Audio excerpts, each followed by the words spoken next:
Ahora sí estoy grabando. Ya, entonces, como les había dicho recién, quisiera partir con un resumen de manifolds, o variedades, que es el nombre en español, pero yo nunca le he llamado variedades, así que me voy a referir a estos como manifolds. Ya, entonces, ¿qué son los manifolds? Intuitivamente, son la generalización de nuestra idea de curvas y superficies o volúmenes a dimensiones arbitrarias. Así de simple. O sea, así de simple es como la idea de qué son, más o menos. Y bueno, ¿cuál es la gracia de los manifolds? ¿Cuál es la característica? Es que localmente son homeomorfos a Rn. Eso es la formalidad matemática. Ahora, bueno, voy a tratar de, de decir un poco la intuición un poquito adelante. Entonces, bueno, eh, ¿cómo se definen estos manifolds? Bueno, tienen una definición formal y la voy a anotar aquí. Entonces, los manifolds se definen como un espacio topológico que es localmente homeomorfo a Rn. Ya, entonces, ¿qué, qué es esto todo? ¿Qué es toda esta formalidad? Bueno, incluso aquí escribí Rn, pero usualmente nosotros no vamos a usar que son localmente Rn, sino que son localmente Minkowski. Y como es Minkowski, bueno, es lo mismo que Rn, solo que no se nota así, porque como habrán notado habrán recordado de física moderna o de relatividad, siempre se usa en el espacio Minkowski y uno usa la convención de que el tiempo, bueno, el tiempo o el espacio tiene un signo contrario, un signo menos, pero eso no es Rn, sino que es algo similar a Rn, se nota R1, n. Esto es dimensión n más 1. Y bueno, la posición de acá importa si es que qué convención estamos tomando, casi seguro, bueno, importa, pero bueno, todo el mundo sabe a qué uno se está refiriendo y después uno puede ser más claro con las con las convenciones. ¿Qué significa esto acá? Bueno, de que el tiempo, la coordenada 0, que aquí la denoté como 1, es la que recibe el menos y las n dimensiones espaciales reciben una cantidad positiva, en la métrica plana. Bueno, entonces, estos son los manifolds, un espacio topológico que es localmente homomorfo a Rn. Ya, ahora, ¿qué significa todo esto que estoy diciendo? Ya, para eso voy a hacer un dibujito.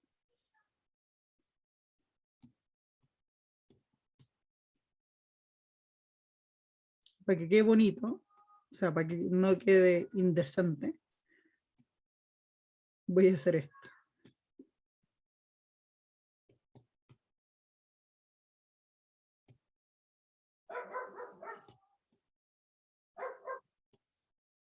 Estoy dibujando un manifold en dimensión arbitraria. Nosotros lo vemos en 2 dimensiones porque, bueno, son las dimensiones de la pantalla. Pero eso es lo que quiero tratar de decir aquí. Ya, esto lo voy a borrar. Ya. Entonces, este es un manifold y normalmente se denotan con la letra M cursiva. ¿Y cuál es la gracia que había dicho? De que son localmente homomorfos a Rn. Esto en palabras normales, en palabras simples, significa que si yo tomo un punto P en este manifold, en la vecindad de ese punto va a ser como si yo estuviera en un espacio plano. Entonces, como nosotros en la Tierra, ahora en este momento. Si nosotros estamos parados aquí, no sé, en una tierra, en un campo así con puro pasto, nosotros vamos a ver de que es más o menos plano la Tierra. Entonces, es la misma idea. Nosotros nos paramos en un punto y localmente vemos de que es todo plano. Ya, y esto, voy a hacer un dibujito. Entonces, aquí digamos que está el punto P. Y localmente, en la vecindad de ese punto, es Rn.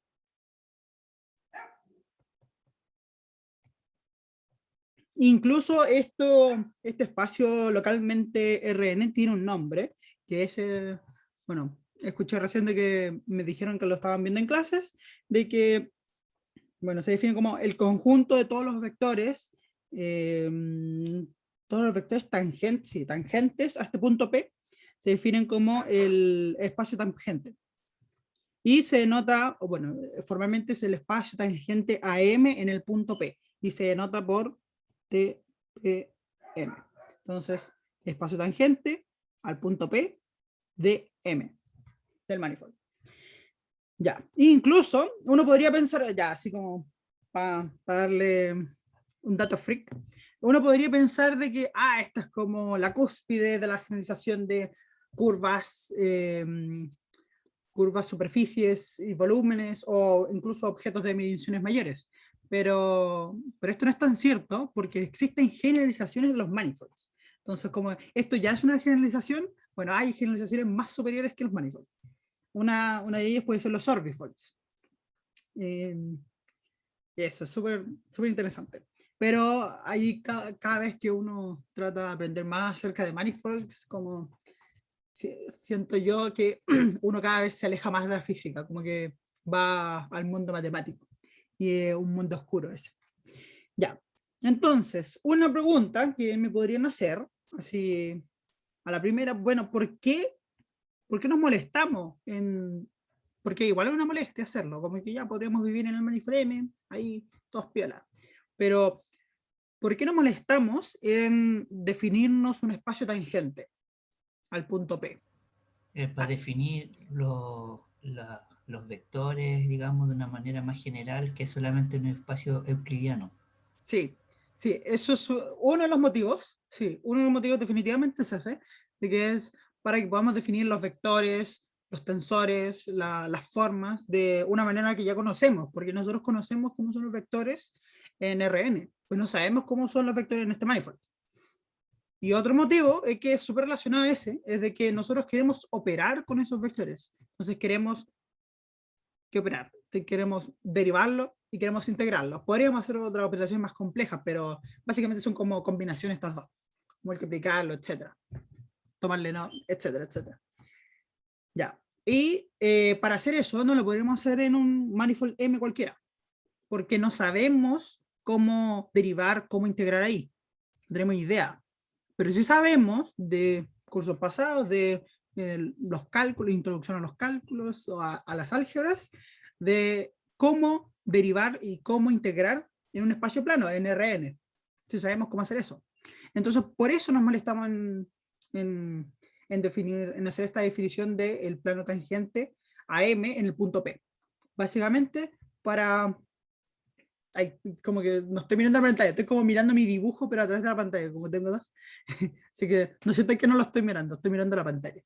Entonces, por eso nos molestamos en definir el punto P en, bueno, la localidad del espacio, de cómo es el espacio alrededor de este punto P. ¿Por qué nos molestamos en hacer ese constraint? Porque eso es un constraint, que es una restricción del manifold. Porque todos los manifolds son así. Y bueno, ahí uno puede darse cuenta de, ya, entonces uno lo podría pedir menos para hacer generalizaciones más generales de los manifolds. Pero no son tan interesantes de trabajar porque ahí, bueno, es interesante de trabajar, pero es más complicado porque como uno deriva o como uno integra en esos casos. Ahí, al menos para mí, una caja negra. Bueno, entonces continuamos con el resumen. Ya, entonces uno puede hacer, como había dicho su compañero, nosotros podemos definir vectores, podemos definir formas y podemos definir tensores. ¿Cómo los definimos? Los vectores en el manifold, o sea que viven en... Bueno, ¿cómo se definen? Se definen de la siguiente forma.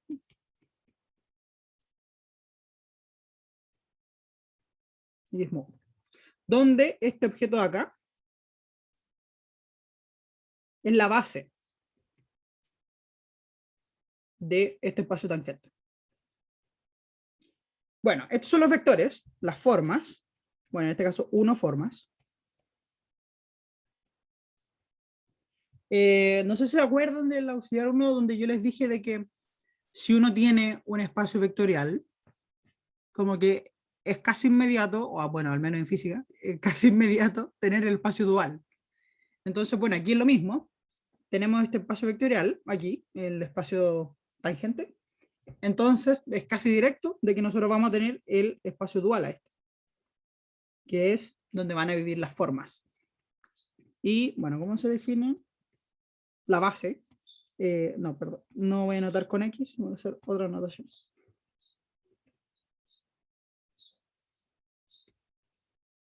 X mu, donde este de X mu es la base de este espacio dual. Ya. Y bueno, aquí uno puede definir la condición de normalización, que es esta de acá, que es como la condición de normalización usual, de que estas bases sean ortonormales. Esto es delta. No, le voy a cambiar el nombre. No. Ya. Y uno puede ir más allá y todavía definir tensores. Pero estos tensores no van a vivir solamente en este espacio tangente, en el TPM. Ay, aquí me equivoqué, me faltó un asterisco. No van a vivir solamente en este, sino que van a vivir en un conjunto entre este y este. Bueno, sí, un conjunto de esos dos. Entonces, como nosotros definimos un tensor T, va a ser, ya, digamos un tensor del tipo Q, R, que, sí, que implica que tiene rango Q más R, va a ser de mu 1 hasta mu Q, nu 1 hasta nu R. Y bueno, aquí tenemos que poner las respectivas bases. Entonces son Q del espacio tangente normal. Entonces sería 1, producto tensorial, mu Q,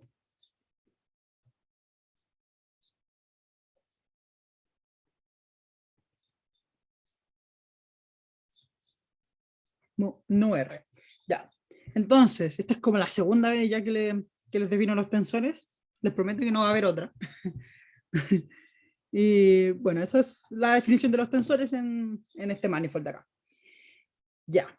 Entonces aquí voy a tratar de hacer como una combinación entre resumen y problemas. Así que ahora voy a basarme al primero.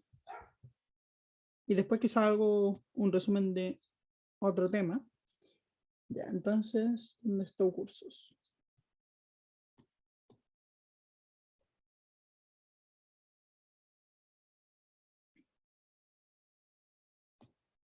Ya. Entonces, el primer problema, hoy son 5 y son las 3 ya. Pero los primeros son cortitos, quizás me puedo saltar alguno. Ya. Entonces, el primero dice, si esto no me lo va a saltar, aunque es súper cortito, dice explicar el problema de la derivada parcial como tensor. Ya. Entonces, ¿cuál es el problema de la derivada parcial como tensor? Ya, digamos que nosotros tenemos un vector, bueno, en este caso una forma, W nu, que uno lo puede hacer con tensores, o sea, con vectores normales también. Ya, uno se pregunta cómo transforma de mu W nu. ¿Cómo transforma esto? Entonces, uno podría pensar, si fuera un tensor, si este objeto fuera un tensor, debería transformar como nosotros sabemos que transforma un tensor de 2 índices. Debería ser así, ¿no es cierto? Ya, y el problema es que no lo hace. Veamos ahora directamente cómo lo hace. Ya, entonces veamos cómo transforma. Ya, vamos a hacerlo por partes. Entonces primero voy a tratar de hacerlo lo más lento posible. Así que veamos cómo transforma la derivada parcial primero. Ya, la derivada parcial lo voy a escribir así explícitamente, no he hecho nada por el momento, solo cambié el color. ¿Cómo transforma? X mu mu prima de X mu W no prima. Entonces, lo único que hemos hecho es hacer la transformación usual, que si se dan cuenta es como la usual transformación que se hacen en álgebra lineal, no hay mucho nuevo ahí. Así que bueno, aquí tenemos por mientras cómo transformar la derivada parcial por sí sola. Pero ahora nos falta transformar este W. Entonces le voy a cambiar el color, voy a poner azul. Entonces, esto acá, veamos cómo transforma el W, así que esto no cambia. Así que le voy a volver el color blanco. ¿Y cómo transforma el W? Entonces simplemente X no,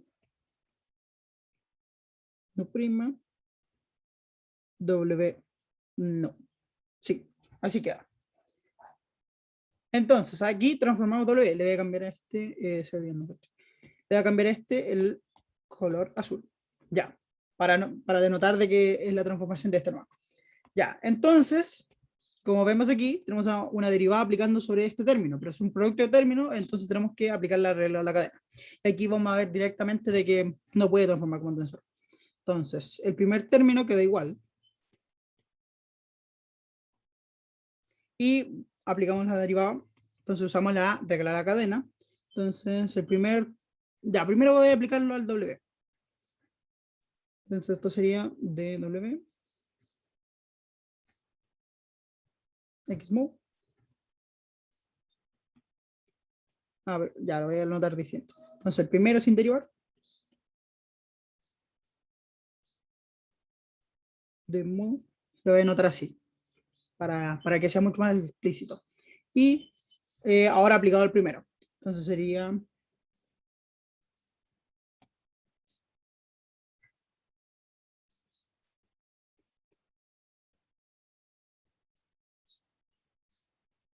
entonces aquí podemos ver directamente de que este objeto, la derivada parcial de un vector, o una forma en este caso, no transforma como tensor porque tenemos este término extra. Porque si transformara como tensor de dos índices, debería transformar así. Pero no lo hace. Tiene este término extra. Entonces, esta operación aquí no nos gusta. ¿Por qué no nos gusta? Porque no es un tensor eso. ¿Y por qué estamos interesados en tensores? Porque cuando nosotros tenemos una ecuación tensorial, eso nos dice al tiro de que esa ecuación es válida en cualquier sistema de referencia. Y esa es la gracia. Entonces, no estamos interesados en un objeto que no sea equivalente en distintos sistemas de referencia. Es la gracia. Entonces, no podemos, no es que no podamos, no queremos usar la derivada parcial en nuestra descripción de relatividad general. No lo vamos a hacer. Entonces, por este motivo es el que se introducen otros tipos de derivadas parciales. Algunos, bueno, yo conozco dos. Bueno, en verdad conozco tres, pero dos que quizás pueden ver en el curso son las derivadas covariantes y las derivadas de Lie. Entonces, derivadas covariantes. El otro que conozco es como una versión distinta a la derivada covariante, pero no es nada loco. Derivadas covariantes y derivadas de Lie. Bueno, yo creo,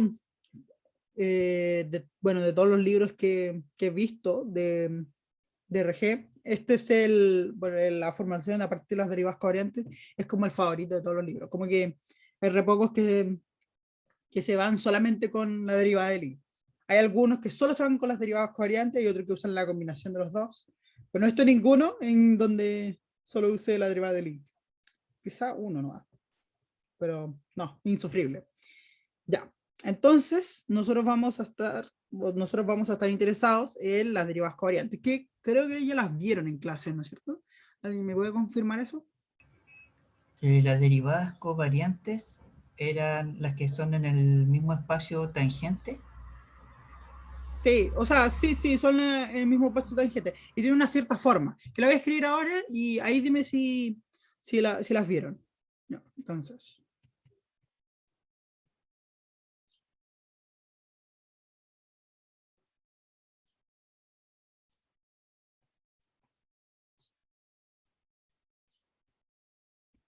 tienen su definición para las unoformas, que es distinto a la definición para los vectores. Y la única diferencia es que cambia un signo nomás. Entonces esto es alfa, mono,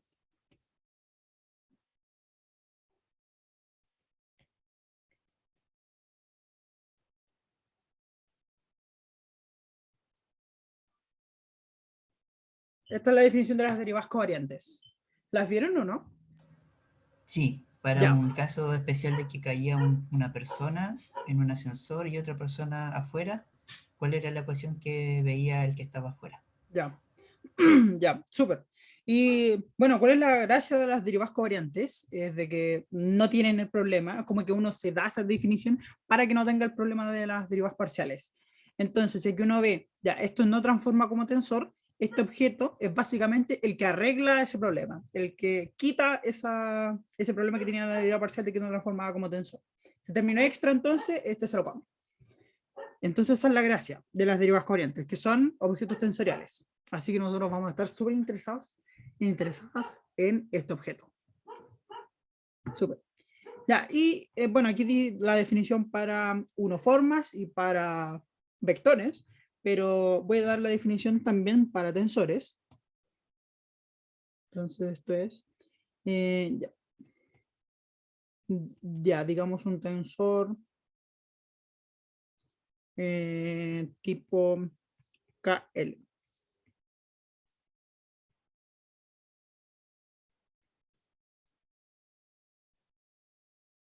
¿Cuánto va a ser esto? Entonces va a ser de sigma y el mismo tensor. Y bueno, aquí hay que hacer un juego con los signos. Va a ser un signo positivo con los ya, estos objetos no le he dicho el nombre. Les vamos a decir por mientras conexiones. Pero creo que ustedes ya saben el nombre que tienen estos objetos. Porque creo que el profe se los dejo.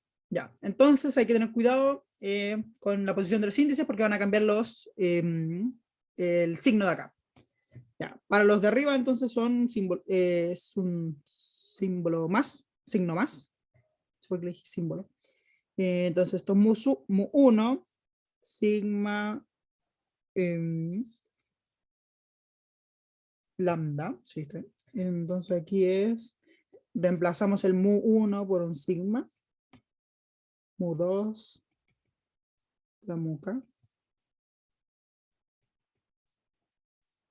nu L, más aquí todos los otros términos y voy a escribir el último nomás. Esto es muca, sigma lambda, mu1, mu k menos 1. Ya, esto me está quedando muy feo. Así que ahí. Mu k menos 1 y sigma. Y aquí los mismos nu 1 hasta nu L. Y bueno, ahora vienen todos los signos menos. Entonces esto quedaría lambda, sigma, nu 1, t, mu 1 hasta mu k. Y bueno, aquí reemplazamos el nu 1 por un lambda. Entonces queda lambda, nu 2 hasta nu L, menos, y todos los otros son menos. Y lo mismo, lambda sigma, nu L, nu 1 hasta mu k, nu 1 hasta nu L menos 1, y el otro lo cambiamos por un lambda. Ya. Entonces, la definición de la derivada covariante para un tensor de rango KL, lo más general posible. Ya. Entonces, en este curso, sí, yo diría que para el principio de este curso, nosotros vamos a estar interesados en ciertas conexiones. No vamos a estar interesados en todas, porque esto no es bueno, este objeto, ¿cuál es el nombre? El gamma mayúscula, tiene distintas definiciones. Todas tan exóticas, todas incluso más exóticas que la anterior. Entonces, nosotros no vamos a estar interesados en cualquier conexión. Vamos a estar interesados en unas conexiones que satisfacen ciertas propiedades interesantes, al menos para el curso. No es restricción para relatividad general, pero para el curso sí, porque si uno no asume esto, se vuelven complejas las cosas. Pero hay gente que ha hecho trabajo, no diría que tan actual, hace unos años, sin asumir esas propiedades. Los voy a decir, lo estoy dilatando mucho. Ya. Entonces, la primera propiedad es de que este objeto sea simétrico en los índices de abajo. Entonces da lo mismo si es mu y nu abajo. Ya, ¿y cómo se llama esta propiedad? Esta propiedad se llama torsión libre o torsión free. Bueno, ¿y qué es la torsión? El nombre es un poco medio intuitivo, dice qué tan torcido está una curva o una superficie o un volumen. Ya, mide eso. ¿Y cómo se define? Se define así. ¿Dónde tengo la definición? No me la sé. Aquí está. Lambda mono es igual a 2 veces gamma lambda 1. Entonces aquí uno ve directamente de que si es simétrico en los índices de abajo, este término es 0, entonces la torsión es 0. Ya, entonces nosotros vamos a estar interesados en relatividad general, al menos para el curso, en torsión 0. Pero como les digo, hay trabajos de relatividad general con torsión distinta a 0. Otra propiedad, que bueno, tampoco es... Yo he visto diferentes argumentos, hay algunos libros que lo llaman propiedad, por ejemplo el John Carroll pide esta propiedad, pero he visto otro libro que la deriva. Entonces, siempre he tenido una duda con eso, pero yo asumo que es una propiedad. Es la siguiente. Que la derivada covariante de la métrica es igual a 0. Bueno, ¿cómo se llama esta propiedad? Se llama la compatibilidad de la métrica. Y lo voy a escribir en inglés. ¿Qué le puse aquí?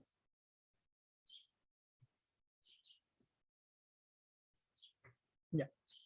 Y bueno, ¿y cuál es la gracia de que uno gana con pidiendo esta propiedad? Bueno, entre otras cosas, de que uno no tiene que preocuparse tanto con la posición de los índices al tomar la derivada parcial, si están arriba o están abajo, porque uno siempre puede poner la métrica ahí y sacar la derivada covariante para arreglar los índices. Y también tiene su interpretación física, si también la tiene. Dice que el producto escalar es invariante a ser trasladado paralelamente. ¿Vieron ese concepto el concepto de transporte paralelo? ¿Lo vieron?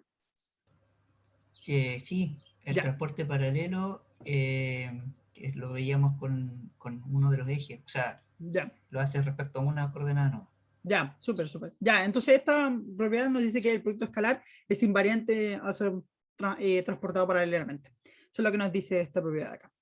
Ya, entonces, con estas dos propiedades, incluso, bueno, solo con la última, uno puede explotar, de hecho la última puede mirarla hasta el infinito, para ver una expresión explícita, para obtener una expresión explícita de esta conexión, que le voy a poner nombre cuando termine eso. Lambda mu. Ya, entonces, ¿cómo explotamos esa propiedad?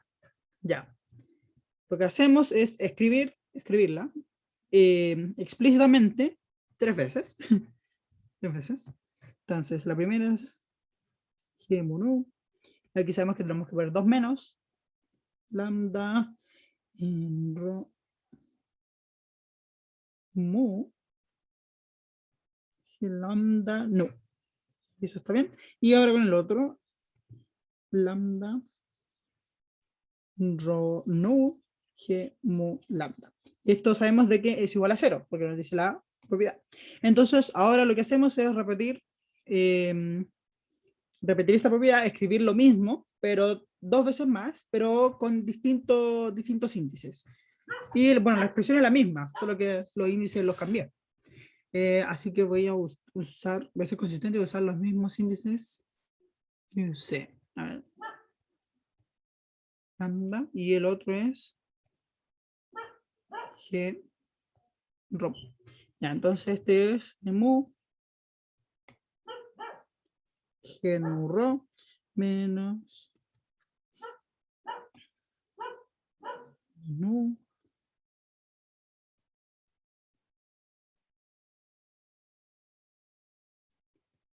es igual a 0 y la otra de nu G rho mu menos lambda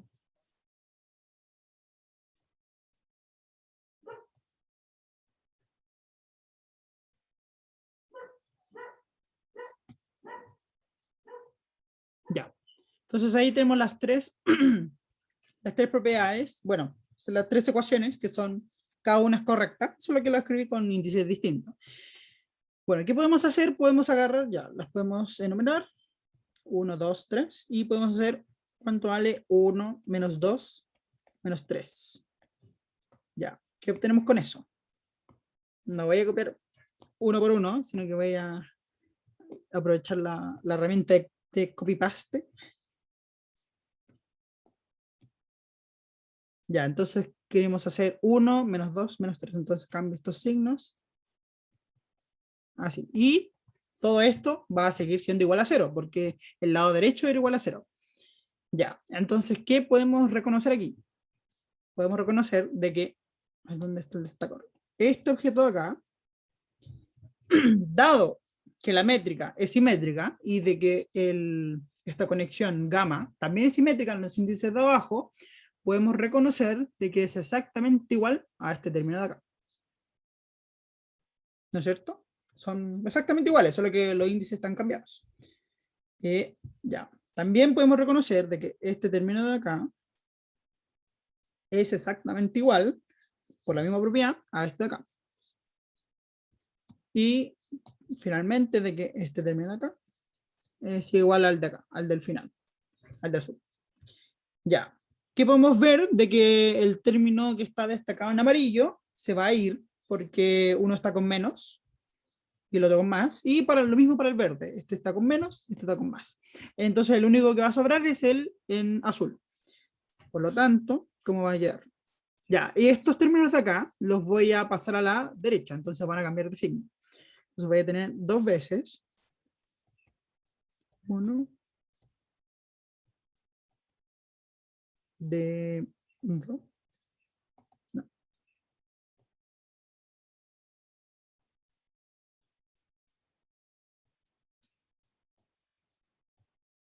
G mono.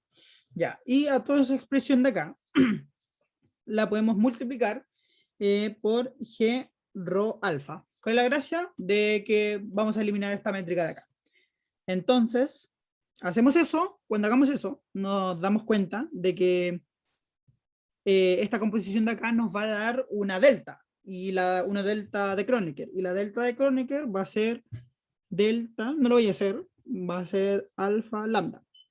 Y esa delta de Kronecker va a aplicar a esta conexión de acá y va a cambiar el índice de arriba por un alfa. ¿Ya? Entonces tenemos eso y además pasamos dividiendo este 2 para el otro lado.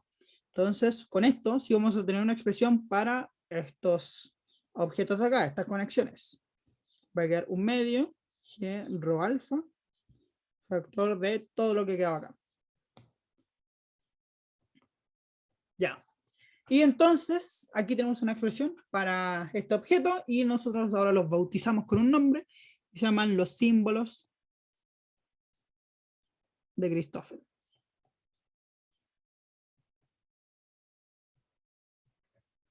No me cambió la L. No me escupo, nunca supe cómo se decía en español. Ya. Entonces aquí tenemos los símbolos de Christoffel. Ya, y una pregunta que es súper interesante y que les incito a que le respondan es ¿cómo transforma este objeto?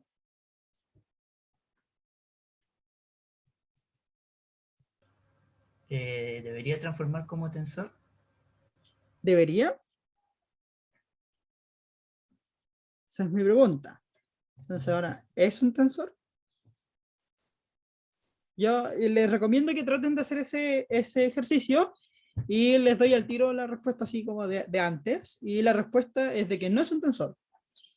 No es un tensor. Ahora, bueno, el ejercicio es ¿por qué? Para esto tienen que saber cómo transforma. Entonces les recomiendo que hagan eso. Y bueno, una forma así como así un poco ingenua, un poco naif de verla, es de que, ¿dónde está la definición aquí? De la derivada covariante, nosotros habíamos dicho de que este término no transforma como tensor, no lo hace. Entonces, este tiene que tener un término que me cancele la transformación, la no transformación de tensor de este de acá. Entonces, ese término de acá debería ser que tampoco sea tensorial esta expresión de acá. Y bueno, en efecto sí lo es. hace de que todo este objeto de acá no sea un tensor. Y de hecho por eso se llama símbolo de Christoffel, no tensor de Christoffel, no como, no sé, tensor de Riemann. No es un símbolo de Riemann, es un tensor. Entonces eso, les recomiendo de que hagan ese ejercicio de cómo transforma. Ya, entonces ahora tenía pensado hacer el problema de la derivación de la ecuación geodésica, pero, porque era eso, ¿no es cierto? Sí, derivar la ecuación geodésica extremando una acción, pero yo creo que se me va a tomar tiempo. Entonces, yo diría que enroquemos todo esto y voy a enrocar P3 por P5. Los voy a cambiar. Voy a hacer primero la P5 entonces porque yo creo que les va a servir un poco más como onda para la tarea. Y después hacemos la P4 y si nos queda tiempo, la P3. Y de hecho, si es que nos queda tiempo, hacemos la P4. Pero tampoco es tan larga y es muy útil. Hoy, bueno, no importa. Ya. Entonces. P5. Ya, ¿qué nos decían en la P5? ¿Dónde estaba? Ya. Entonces nos dice, definimos las coordenadas polares en un plano dos dimensional de la forma usual, que es la forma que hemos visto desde siempre, es R coseno de phi y R seno de phi. Entonces ahora decimos de que el R y el S se parametrizan por otra variable, una variable S. Entonces este conjunto de variables son las variables que describen alguna curva en el plano parametrizado por S, que es lo que acabo de decir, pero en otras palabras. Considere un funcional en las curvas, definido por esa expresión que tenemos ahí. La primera parte nos dicen varíe el funcional y con puntos extremos para la curva. Esto es con puntos fijos. Uy, me quedó muy chica esa integral. Bueno, no importa. ¿Cuáles son las E2? Esa es la pregunta de la parte A. ¿Cuáles son las E2 que caracterizan I mínimo? ¿Ya? Esa es la primera. Después dice, justifique la afirmación de que las curvas con puntos extremos fijos que minimizan I son necesariamente geodésicas, es decir, líneas rectas en R2. La parte C dice compare con la forma general de la ecuación geodésica, que tiene esa forma de ahí. Ya, entonces partamos al tiro. Ya, entonces nos dicen, bueno, nos definen las coordenadas polares de forma usual y nos dicen de que el funcional, ¿cómo era? Ya, era de esa forma. Un medio. S.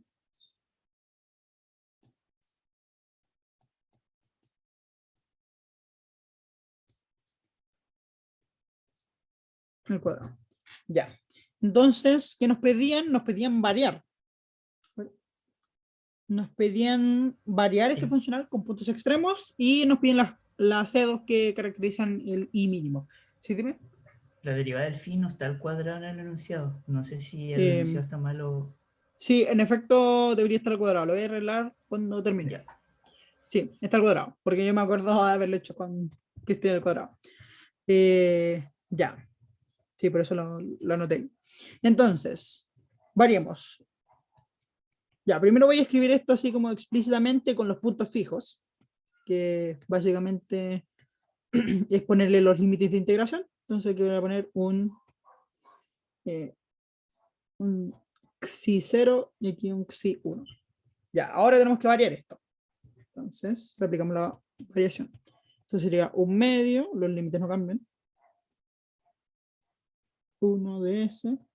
Entonces, primero ataca este término de acá. Entonces, ¿cómo nos quedaría?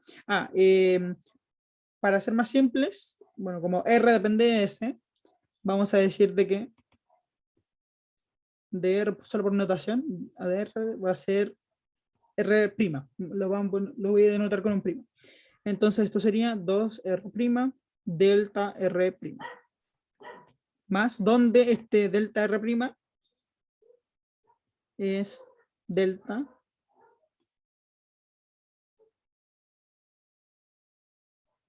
de S. Solo por eso. Ya. Bueno, en verdad, lo más formal es de que este delta R' tenga la derivada afuera. ds de delta R. Pero, bueno, eso es lo que queremos al final, al inicio del día. Pero la gracia es de que todas estas variaciones, de hecho tiene un nombre, este tipo de variaciones donde sale la delta para afuera, pero nosotros siempre lo asumimos en física. Como que no va a haber Son, ningún... son ¿Ah? intercambiables los símbolos Sí, son intercambiables. Sí, en física siempre. Tengo entendido de que hay algunos casos donde hay que tener un poco más de cuidado, Ah, pero nunca vamos a estar interesados en esos casos. Sí, entonces esto va a ser, bueno, bueno, lo había escrito antes. Ya lo vamos a dejar así al tiro. Ya. Y ahora seguimos con el siguiente. Sería 2R, delta R.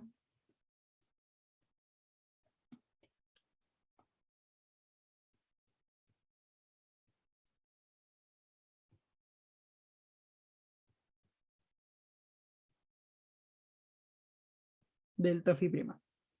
Ya. Entonces ahí tenemos la variación y ¿qué podemos hacer ahora? Es, dado que tenemos estos términos de acá, podemos hacer integración por partes para estos dos términos. A ver, voy a usar un color que se nota más. Este. Para estos dos términos, los vamos a integrar por partes. Nos sacamos eso.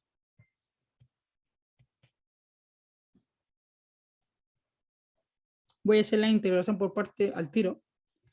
Entonces, ¿cómo quedaría? Son paréntesis más grandes. Ya. Como vemos de que aquí tenemos multiplicado por 2, 2, 2, y aquí un medio lo cancelamos todo. Entonces, perfecto, no tengo que molestarme con constantes. Ya, entonces el primer término de acá, que es dado la variación, bueno, dado la integración por parte de este término, va a ser menos R'', y después voy a escribir los términos de borde, que en general no nos van a molestar. Más R y prima al cuadrado, voy a juntar todo lo que tiene de R. Entonces, todo esto tiene un delta R. Y ahora seguimos con el término de acá. Cuando hagamos la integración por partes, va a salir un menos. Esto va a quedar 2R, R prima, phi prima, ya le quitan ese paréntesis. Más R cuadrado, phi prima, delta phi. Entonces esto lo voy a chequear a ver si lo hice bien. Sí, aquí me faltó 1. Este R acá, porque estamos variando R cuadrado, entonces la variación, bueno, la derivada de R cuadrado es 2R y por lo que tenía afuera. Ya. Y me faltan los términos de borde, que en principio debería agregarlos siempre, entonces los voy a agregar aquí al final.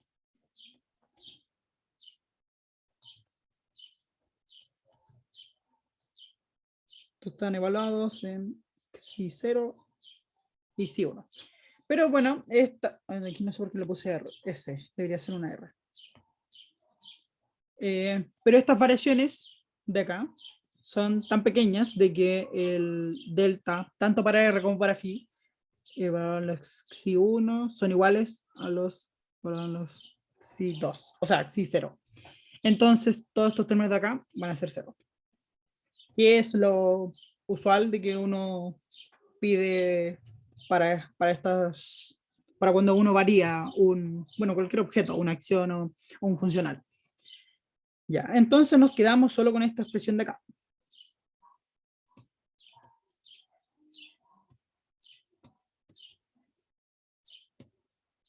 Y podemos ver de que si extremamos esta acción, o sea, este funcional, lo extremamos en nuestro caso nos pedían minimizarlo nomás. Pero bueno, no necesariamente las cuestiones geodésicas son mínimos, a veces son máximos, así que en general uno pide extremar esto, que es exactamente la misma condición, sin poner lo que sea igual a 0. Y de aquí nosotros vamos a tener dos ecuaciones entonces, uno para R y otro para phi. ¿Cómo van a ser?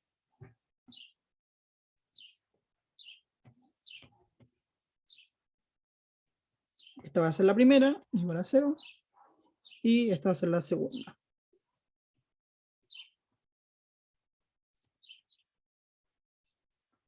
Y prima, y esto es igual a 0. Ya. Entonces, súper, respondimos la primera pregunta porque nos pedían cuáles son las EDOs que caracterizan el funcional que sea mínimo. Y estas justamente son las EDOs que lo que caracterizan. Entonces los voy, quizás lo encierro.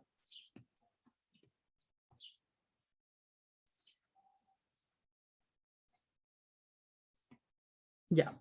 Entonces esa es la parte A, la tenemos lista. Y ahora vamos para la B. ¿Qué nos dicen en la B? ¿Dónde lo tengo? Aquí. Dice, justifique la afirmación de que las curvas con puntos extremos fijos, que en nuestro caso, que minimizan I, son necesariamente geodésicas, es decir, líneas rectas en R2. Ya, ¿cómo podemos hacer esto? Bueno, lo más simple, en este caso, dado que bueno, la representación de líneas rectas en este espacio R2 polar es quizás medio extraño, así que bueno, nos decían que sean líneas rectas en Rn, entonces un primer intento que podríamos hacer es pasarnos a Rn, es decir, pasarnos a en espacio euclidio. Y esto se hace reconociendo de que R cuadrado de S es X cuadrado, la definición usual, X cuadrado de S más Y cuadrado de S. Y lo mismo para el phi, que tiene su definición usual, que es la arcotangente o tangente al menos 1 inversa de Y dividido en X. Ya. Entonces, con estas definiciones de acá, bueno, con estas, no definiciones, sino que con este mapa inverso, podemos ver cómo son estas ecuaciones, pero en función de X e Y. Ya, quizás es un poco largo y yo no tengo tanto tiempo para hacer toda esa derivación, pero se la subo. O sea, es un cálculo que no es tan difícil. No es como jugar con estas ecuaciones, derivar estos términos para ver cuánto vale R'', phi', que uno deriva esta expresión de acá y luego la reemplaza aquí arriba. Entonces, por honor al tiempo, les voy a subir, les voy a poner la respuesta aquí de cuáles son las EDOs que quedan después de hacer todo ese reemplazo. Y después les subo, sí, quizás después les subo como la derivación, al menos de la primera. La segunda es análoga. Ya, o sea, no tan análoga, hay que hacerlo, pero no es tan complicado. Solo un juego nomás de variables. Ya, ¿cómo nos quedan las ecuaciones en función de X e Y? La primera nos queda, a ver, la voy a buscar. Ya nos queda X, X' más Y igual a 0. Son la primera. Y la segunda es Y, X' menos X y prima igual a 0. Ya, nos quedan esas dos ecuaciones. Ya, y entonces, ¿qué uno puede hacer aquí? ¿Está bien esto? Sí. Sí, está bien. Ya, uno de esta ecuación uno puede obtener cuánto vale X'. Esto es X y prima partido en Y. Y uno puede reemplazar este término acá. Y obtiene de que X cuadrado más Y cuadrado y prima es igual a 0. Y entonces aquí tenemos básicamente un sistema de dedos, quizás uno podría incluso resolver este sistema de dedos con estas dos ecuaciones acá, no es necesario hacer esto que es acá. Pero la solución a este sistema de dedos es de que el I de S vale una constante, que es en función de I, multiplicado por S, más otra constante, puede depender de I, y uno superanálogo para la S, es A en función de X por S más B en función de X. ¿Y qué significan geométricamente estas soluciones? Son una línea recta en la variable S. Tenemos la línea recta que es AX más B. Aquí es lo mismo, solo que está en función de S. Entonces, tenemos respondimos lo que pedí en el enunciado, de que era de que interpretar de que las soluciones a estas E2 de que minimizan el funcional I son nuestra interpretación de las líneas rectas en R2, que son las geodésicas, básicamente. Bueno, y para terminar en esta pregunta, dicen compare con la forma general de la ecuación geodésica. Ya, quizás antes de esta pregunta voy a hacerme un salto a la P4, porque bueno, mi origen era hacerlo P4 y después P5, pero no, el tiempo no me va a alcanzar por la demora que tuve, perdón de nuevo. Entonces, aquí voy a hacer la P4, quizás de forma muy flash, pero es muy útil esta pregunta, que se me está en la larga. ¿Qué nos dice? Dice, imaginemos que tenemos una métrica diagonal G mu nu y nos piden mostrar que los símbolos de Christoffel tienen la siguiente forma. Ya, ¿por qué estoy haciendo la P4 primero antes de que la P5C? Es porque, bueno, los símbolos de Christoffel en coordenadas esféricas, bueno, es mucho más fácil calcularlos con estas fórmulas de acá. Por eso lo había puesto antes. Es mucho más fácil, porque es una métrica diagonal y la paramétrica diagonal es mucho más fácil calcular los símbolos de Christoffel. Por eso mismo, porque tienen fórmulas. Bueno, entonces por eso voy a hacerlo de manera muy flash. Entonces, recordamos nuestra definición de los símbolos de Christoffel, que era esta.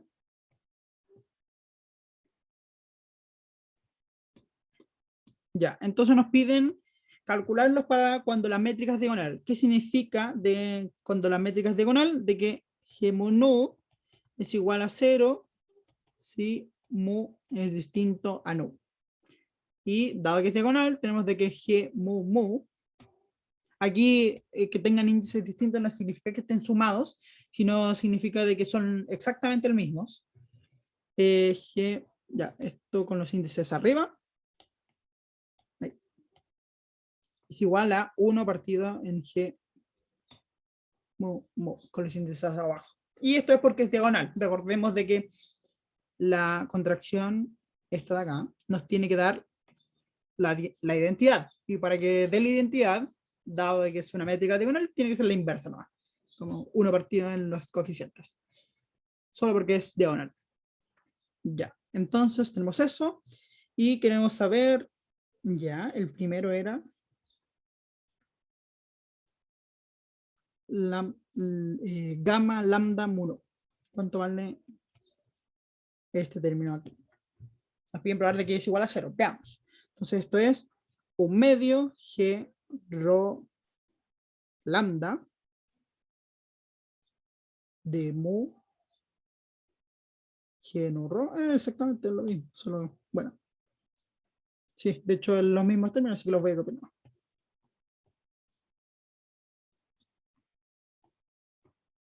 Ya, ¿y qué podemos ver aquí? Un detalle es de que en este problema, para decir los índices iguales, los vamos a denotar así como lo había puesto aquí, y cuando son índices distintos, como con nombres distintos, van a ser siempre distintos, o sea, mu nunca va a ser igual a nu, en notación del problema. Es solo por notación no. Entonces, dado de que todos estos coeficientes aquí, el mu es distinto al nu, el rho es distinto al mu, y el nu es distinto al rho, todos esos coeficientes van a ser 0. Entonces la suma va a ser 0. El siguiente nos dice que lambda mu mu. Lambda mu mu. Entonces esto es 1/2 lambda. Ya, aquí voy a copiar la definición de arriba, entonces sería de mu rho más de mu g rho mu menos de rho g mu mu. Aquí podemos notar, al igual que antes, de que estos índices nunca van a ser iguales, así que esto es 0, esto también es 0, pero este último no es 0, así que ese se queda. Se queda menos 1/2 lambda de rho g mu mu. Y bueno, el rho aquí en este caso, es el único caso, bueno, este es un índice mudo porque está sumado con este de acá. Y para que esta expresión sea no cero, para que este término acá sea no cero, el rho tiene que ser idénticamente igual a lambda. Entonces eso lo cambiamos al tiro. Se quería así. Pero sabemos sabemos una expresión para g lambda lambda con índices arriba y es 1 partido en g lambda lambda con índices abajo. Entonces, esta expresión del símbolo de Christoffel con los dos índices iguales abajo tiene esta forma para una métrica diagonal. Y esto es para una métrica diagonal cualquiera, que, spoiler, es la mayoría de las métricas que vamos a tratar en el curso. Entonces estas expresiones van a ser súper útiles. Ya. El tercero es 1 igual arriba y 1 igual abajo. Entonces sería lambda. ¿Cuánto es? Voy a copiar esta expresión para ver los índices. Sería 1 medio g rho lambda g lambda rho. Bueno, no hay nu, lambda. Rho mu.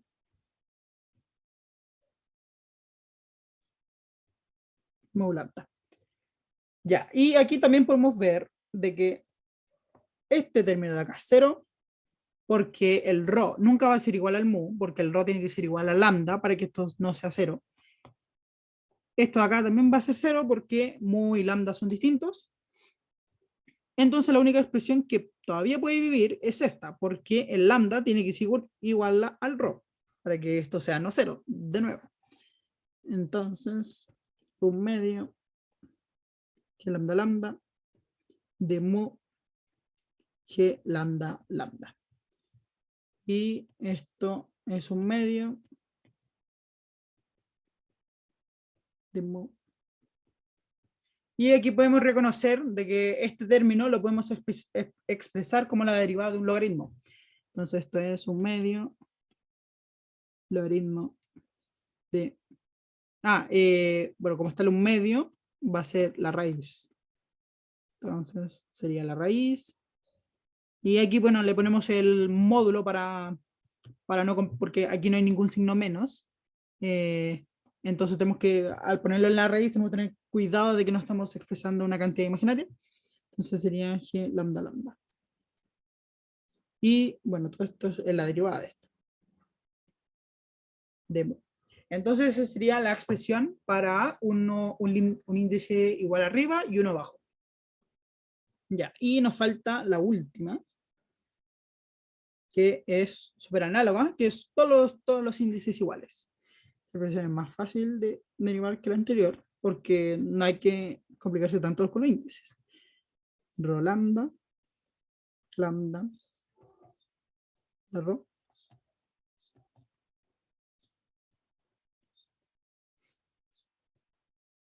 lambda, lambda.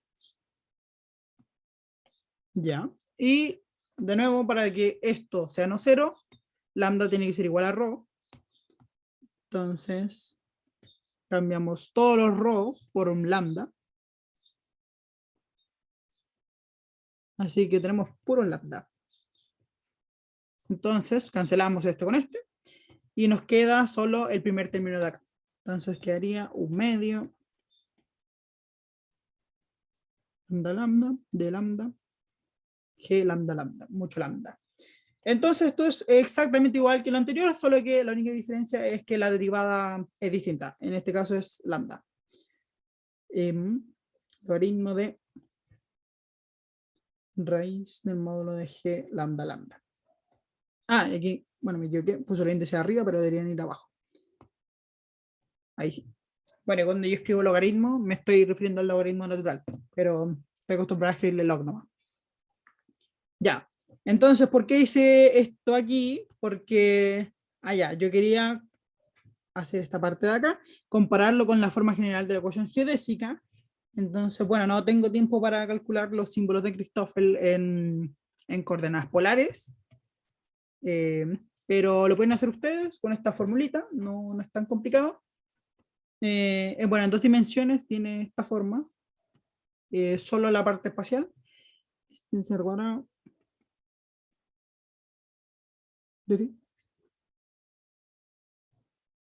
¿Tiene esa expresión? Sí, casi seguro que es esa. Bueno, si me estoy equivocando, no importa. O, bueno, se buscan en Wikipedia la expresión de la métrica. Ya, entonces uno quiere comparar de ese cuadrado con esta ecuación.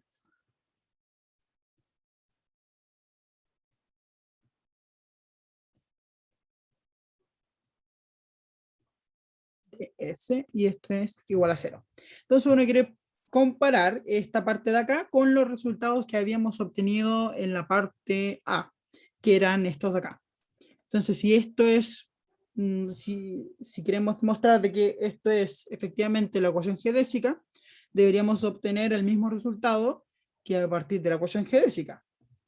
Si reemplazamos los símbolos de Christoffel, deberíamos obtener lo mismo. Y de hecho, si lo es, bueno, uno puede calcular de que los símbolos de Christoffel, los símbolos de Christoffel no nulo para un espacio polar, una métrica polar, son los siguientes. Esto es menos R y el otro es, ¿cuál era el otro? R la menos 1. Entonces, si uno reemplaza estos coeficientes acá, y bueno, recuerda de que mu va a ser R o phi. No, bueno, no R o phi, sino que x1 va a ser R y x2 va a ser phi. Uno obtiene efectivamente las ecuaciones de antes, porque te va a quedar x' más R phi igual a 0, es el primero no nulo, y el segundo va a ser phi prima más gamma phi R phi, y va a haber un R' y un phi' igual a 0.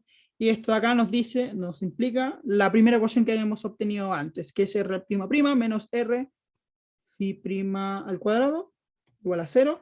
Y esta nos dice de que, bueno, como este es 1 partido en R, lo multiplicamos por R, de que R phi' más 2 R', phi'. Eso sí, no, porque este es 2. Bueno, no estoy tan seguro de este 2 ahora, quizás falta un 2 acá. Quizás. Esto, bueno, fue como de un poco de memoria, pero porque creo que era con un R-1, pero bueno, voy a comprobar ese 2 y después lo arreglo. Pero al final calza todo. Cuando uno hace el cálculo detalladamente, calza exactamente con la ecuación que habíamos obtenido delante. Entonces, estos efectivamente son geodésicas. Eso. Entonces, si alguna duda, yo creo que el otro problema, el de la derivación de la ecuación geodésica, yo lo voy a subir nomás, para que le echen una ojeada. Sí, lo voy a escribir en un ratito y de ahí lo subo. Eso, ¿quedó alguna duda de algún problema que hice? ¿O del resumen? ¿O de cualquier cosa? Voy a parar la grabación mientras.